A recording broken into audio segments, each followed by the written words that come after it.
Nalulula daw si Brian sa dami ng monitors ko. Okay, wait. Dito ako dati, nagpalit kami ni Papski because kailangan ko ng mas malaking table. And ito naman talaga yung table ko before. Pero wag kayong malito.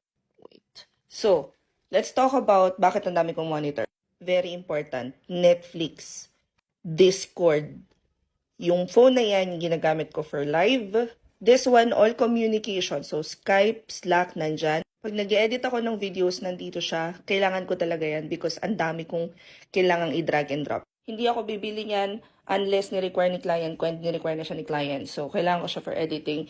Ito yung gamit kong laptop before. So, naging backup na laptop na lang siya. Pinagkapihan na hindi ko pa naiibaba. Alcohol na hindi ko pa nare-refill. Vape. At as usual, mga cables, mga kalat, pinaglagyan ng chicken empanada. Pinakamalaking ambag talaga dito sa station ko is yung kalat. Kalat talaga. Walang nandito sa workstation ko na hindi kailangan just because hindi naman ako mateki na tao. So si Papski yung nakakaintindi yung nung needs nung clients ko. Halimbawa sinabi nila kailangan ko ng ganito. So si Papski yung magde-decide. Siya rin naman yung nagbabayad. Okay lang yun. Ako ay tagagamit lang, and since this is the first time that I will be using a MacBook Pro, medyo nag-a-adjust pa tayo. Salamat sa tulong ng mga kumare natin sa Buhay VA. Nagkakaroon tayo ng kaunting kaalaman.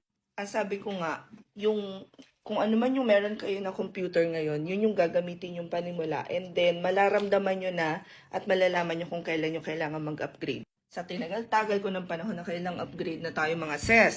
Anyway, comment any questions you guys have about working from home. Follow for my work from home chismis. Bye!